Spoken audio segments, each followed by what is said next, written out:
नमस्कार। आज का हमारा टॉपिक है बहाने में बौखलाहट। चलिए देखते हैं कि सोर्स टेक्स्ट में आखिर बात क्या हो रही है। तो एक बहुत ही दिलचस्प सवाल से शुरू करते हैं। क्या ऐसा हो सकता है कि हार को जीत में बदल दिया जाए? सुनने में थोड़ा अजीब लगता है ना? लेकिन लेखक का कहना है कि ये तो एक पूरी की पूरी स्ट्रैटेजी है। चलिए इसी को समझने की कोशिश करते हैं। अपनी बात को समझाने के लिए लेखक सबसे पहले एक पड़ोसी देश का उदाहरण देते हैं।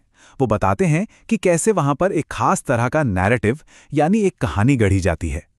तो बात है मई में हुए एक मिलिट्री ऑपरेशन की, जिसे इस सोर्स में ऑपरेशन सिंदूर का नाम दिया गया है। लेखक के मुताबिक इस ऑपरेशन में भारत ने पड़ोसी देश के दर्जनों एयरबेस तबाह कर दिए और यहीं से असली कहानी शुरू होती है। अब देखिए चीजें कितनी अलग हैं।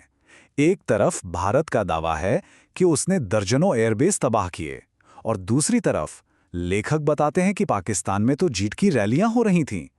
इतना ही नहीं, ये खबर भी फैलाई गई कि उन्होंने एक रफाल फाइटर जेट को मार गिराया है। मतलब दो बिल्कुल अलग अलग सच। तो लेखक के अनुसार इस जीत के नैरेटिव को पक्का करने के लिए 3 कदम उठाए गए। पहला, सड़कों पर जमकर जश्न मनाए गए, विक्ट्री रैलीज निकाली गईं। दूसरा, स्कूलों के सिलेबस में इस जीत पर एक पूरा चैप्टर ही डाल दिया गया। और तीसरा, फौज में मेडल्स भी बांटे गए। मतलब एक कहानी को इस तरह पेश किया गया कि वो ही सच लगने लगे। चलिए अब आते हैं दूसरे केस पर। लेखक इसे नाम देते हैं जननायक की थ्योरी। उनका मानना है कि बिल्कुल यही वाली स्ट्रैटेजी, मतलब हार को जीत बताने वाली, कहीं और भी इस्तेमाल हो रही है। अब सवाल यह है कि कहां? देखते हैं। तो लेखक का तर्क ये है कि एक पॉलिटिकल लीडर, एक जननायक, अपनी चुनावी हार को एक तरह की मॉरल विक्ट्री यानी नैतिक जीत की तरह पेश कर रहा है। पर सवाल ये है कि ये हो कैसे रहा है, तरीका क्या है? तो लेखक के मुताबिक इसका पहला स्टेप है हार को मानना ही नहीं बल्कि पूरे सिस्टम पर ही सवाल उठा देना। कुछ इस तरह कि देखिए, हम चुनाव हारे नहीं हैं, बल्कि सारी संस्थाएं ही कैप्चर हो चुकी हैं। मीडिया हो, इलेक्शन कमीशन हो या दूसरी एजेंसीज, सब एक पार्टी के कंट्रोल में है। मतलब साफ है, गलती हमारी नहीं, सिस्टम की है। और फिर इस नैरेटिव को एक कदम और आगे ले जाया जाता है। ये कहा जाता है कि हमारी लड़ाई बीजेपी से है ही नहीं, हमारी लड़ाई तो एक मशीन से है। अब देखिए, ऐसा कहने से क्या होता है? ये लड़ाई 2 पार्टियों के बीच की नहीं रहती, बल्कि एक अकेले इंसान की एक बहुत बड़े बेईमान सिस्टम के खिलाफ लड़ाई बन जाती है। इसके बाद अगला निशाना कौन बनता है? वोटिंग मशीनें।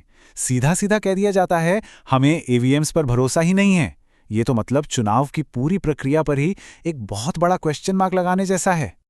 और आखिर में लेखक के मुताबिक ठीकरा फोड़ा जाता है मीडिया पर, यह कहकर कि मीडिया तो असली मुद्दों से ध्यान ही भटका देता है, इसलिए हमारा मैसेज लोगों तक पहुंच ही नहीं पाता।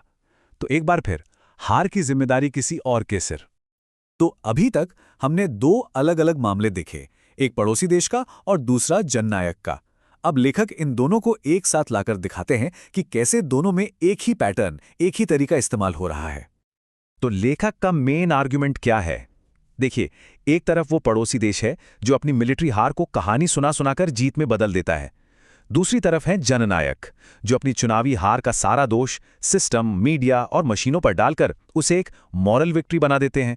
और सबसे कमाल की बात, लेखक का कहना है कि दोनों ही मामलों में उनके सपोर्टर्स इस नैरेटिव को ही सच मानते हैं। और पता है, यही इस पूरे एनालिसिस का सबसे जरूरी पॉइंट है।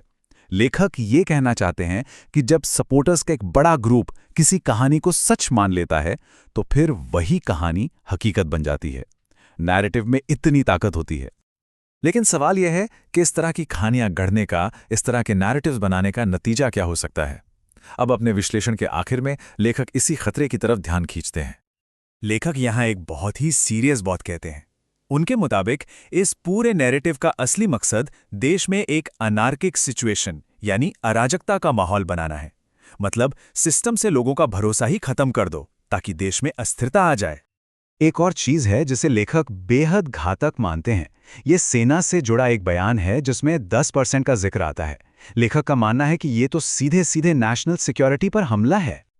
और आखिर में लेखक एक बहुत ही तीखा तंज कसते हैं। वो लिखते हैं, लगता है कि नॉर्वे वाले जल्द ही इस जीत के लिए नोबेल प्राइज दे देंगे, क्योंकि इतने खतरनाक नैरेटिव बम का टेस्ट तो शायद किसी साइंटिस्ट ने भी नहीं किया होगा। इस एक लाइन से पता चलता है कि लेखक इस मामले को कितना ज्यादा गंभीर मान रहे हैं।